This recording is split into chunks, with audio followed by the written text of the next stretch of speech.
We lost the fight. We got a last-minute opponent, a couple of weight class changes. DraftKings today looks very different than it did on Tuesday when I did my first sort of breakdown and insight video. So we're going to do an updated one. So these are going to be my final thoughts and insights for DraftKings for UFC 266. Don't forget, we have a free DraftKings league. It costs you nothing to enter. It costs you nothing to play. But if you win the free league and you're a subscriber, I send you $15, literally, as a thank you for participating and for supporting the channel. And if you're a member, there's a join button on this video. People will say, how do I become a member? There's a join button under the video. If you don't see that, go into the description. There's a link that says become a member. If you're a member of the channel and you win our free DraftKings league, I personally will send you $30 as a thank you. So I'm going to walk through some of these fighters, their values, who I think can score well, who I don't, who you should stay away from, etc. So these are just my thoughts and opinions. I have sorted this by salary, and I mentioned we had a drop. So Ferro out.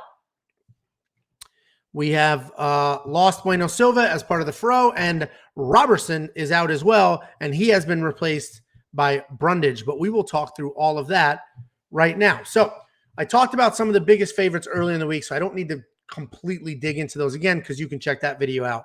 Shevchenko at $9,500. She's probably going to score a good amount of points.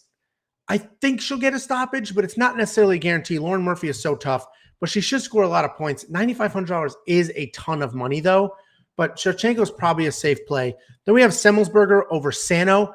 I have Semelsberger winning that fight, but there are so many unknowns with Sano and what he does.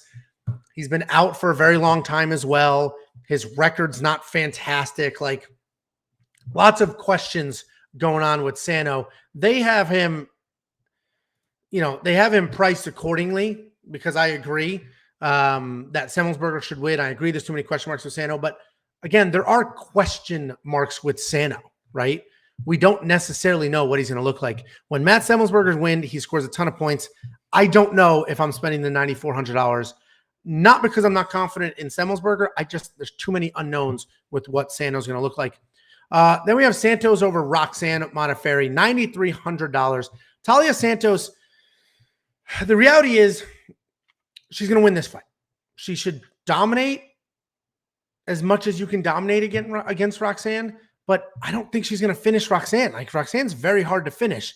But if we look at Talia Santos' win against Molly McCann, she scored 96 points in a decision win, and that was mostly because of 5 takedowns.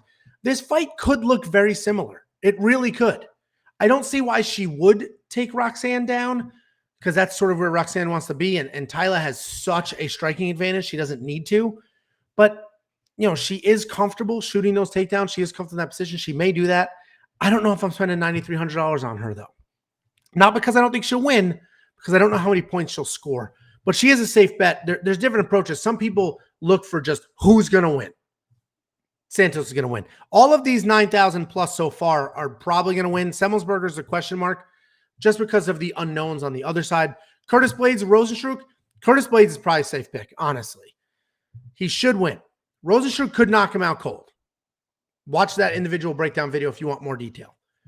But Blades should have a ton of control time, should have some takedowns, if not a lot of takedowns. If he does his job well, he should only have 1 to 3 takedowns. But there'll be control time, should be a good amount of strikes. Blades should win.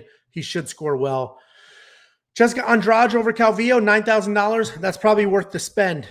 And we look at Andrade, so obviously she's got a couple losses in here, but look who she's lost to. Shevchenko, world champion. Namajunas, world champion. Wei Li, world champion. So those losses are a bit skewed. But then if we look at the points she scores in her wins, enormous. 100, 132. And it's because when she wins, she wins. She bullies you. She smashes you. She scores a lot of points. I see her doing that here. 9,000, probably a safe play. Dvalishvili over Morales. I love it. $8,900. I love that he's not more expensive. And look at the points this guy scores. 148 against Lopez. 13 takedowns. That was some of the highest scoring of all time in a 3-round fight. I remember I had him in my lineup then, and I was absolutely loving it. The fight before that, 12. 5 against Cody Stamann. I think Dvalishvili is a fantastic person for your lineup. I'm avoiding Dan Hooker. I think Dan Hooker loses, But if we scroll down to Hack Parast, I mentioned earlier in the week, $7,500. I will take that. I will absolutely take that. And he scores well, honestly. He's not a, he does have some KOs in his career, and I think he'll put Dan Hooker away because Dan Hooker's been through the wars here. So I'm pretty confident in him. I like him at that price point. Let's take a look at Robbie Lawler. So I originally was not on Robbie Lawler, and conventional wisdom would probably say go Nick Diaz because Nick Diaz is busy, high volume, lots of strikes, should score well. It is a 5-round fight, so you should have somebody from this fight in your lineup. I may do Robbie Lawler, man. After the weight changes for the fight, Diaz asking to go to 185 instead of 170. After earlier in the week, Nick Diaz didn't look great in some of the videos and some of the interviews. He's saying weird stuff. He's been out for a very long time. There's already a lot of question marks. The weight class change pushed me over the edge for Robbie Lawler. Dude took it in stride, said, yeah, I don't care. No problem. And, I'm honestly starting to feel it. This is worrisome. Loss, right? That's worrisome. But look, decision, submission, fine. And actually, I don't know why that's listed as a submission. I guess I thought it was a TKO because that's the bulldog choke, if you remember.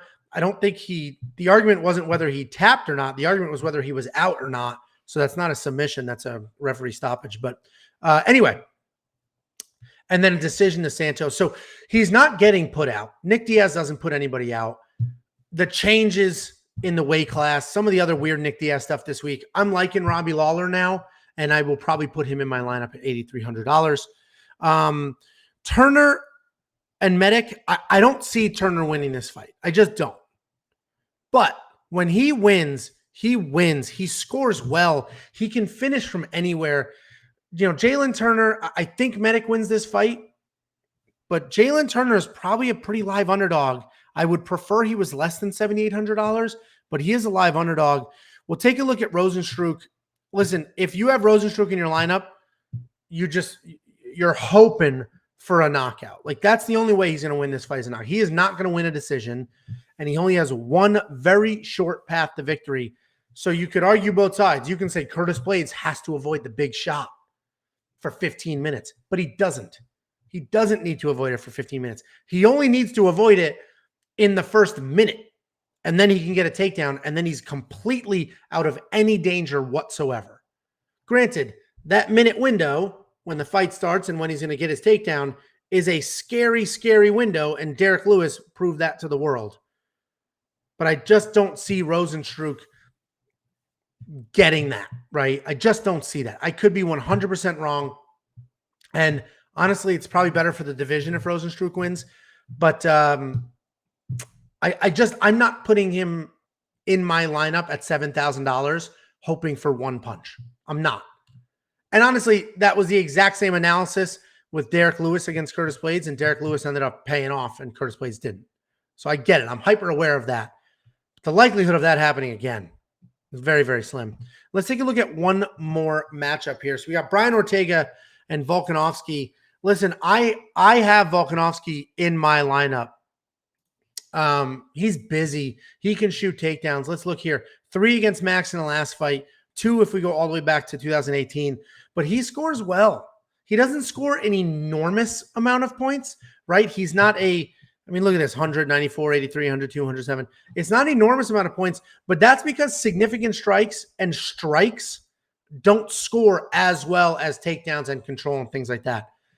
I do think, I don't know how many takedowns he's going to shoot in this fight because that's where Brian Ortega wants to be. But I do think it's 5 rounds. He is only $8,600.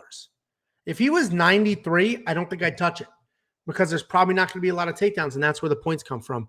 But I think it'll be a busy enough fight, and there'll be enough output that he can score some points at 8,600. If you're on the Ortega side of that fight, then you 100% need him in your lineup at $7,600.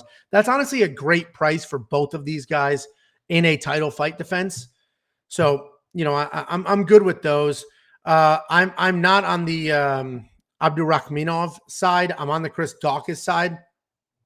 So I'll probably squeeze Daukaus in my lineup, but I've got so much riding on him with bets already. I don't know how all in I want to be on him. And the last one we'll look at is Modafferi. Listen, she's not going to win this fight. She's not. Don't put her in your lineup. $6,900. Don't put her in your lineup. But I will say, if you're like, if that's the only amount of money you have left and you're trying to figure something out and you have some big time favorites, let's look at the other people at that price point. Rosenstruck will probably score almost no points. Martin Sano, you can do it. You can try it. We just don't know enough about him to put him in your lineup. And Lauren Murphy is going to get beat badly. I don't know if she'll be stopped, but I don't see her scoring many points. Roxanne is the only person under $7,000 or at that $7,000 price range that, knowing she's going to lose, she still will score pretty well. She'll put up 40, 50 points in a loss. So we'll see what happens. You guys let me know your picks and plays. Actually, let me take a look. Sorry, I'm trying to end it too soon. Let me take a look at Brundage. This is Maximov's new opponent. I did a full breakdown. It's his UFC debut. I don't know why I clicked on that. That was stupid. I did a full breakdown of his fight against Maximov. Brundage is was a Division II wrestler, very good high school wrestler, Division II wrestler. He uses his wrestling very often in his fights. Maximov was a junior college, community college wrestler. You can argue which one is better. I personally think typically the D1 level athletes who have horrific grades go to junior college, wrestle there, get their grades up, and then move. So I think it's just a better talent level there. So I would say that Maximov is the better wrestler, but Brundage uses his wrestling more effective and more often in MMA. It's a very interesting matchup. Brundage will throw big, heavy bombs, not very technical, but he'll throw them. Maximov has pretty terrible hands, but very good, very slick on the ground. I think Brundage will wrestle his way into a trap. I think he'll force some wrestling, get caught up into a scramble, get submitted, force some wrestling, force Maximov to wrestle, who I think is the better wrestler, and he'll end up on bottom or end up on the wrong side of things. So I picked Maximov to win, but $7,700, Brundage is probably going to get some takedowns, probably have some control time along the way, and may score well. First of all, he might win. It's a very close fight. So I think Brundage might be a solid play for $7,700 if you're on that side. So don't forget about our free DraftKings League. WeOwnPicks.com/DraftKings. Costs you nothing to participate, and we will give you money. If you win, let me know your pick, your plays below. I'm always curious what you guys are doing, and we'll see you Saturday.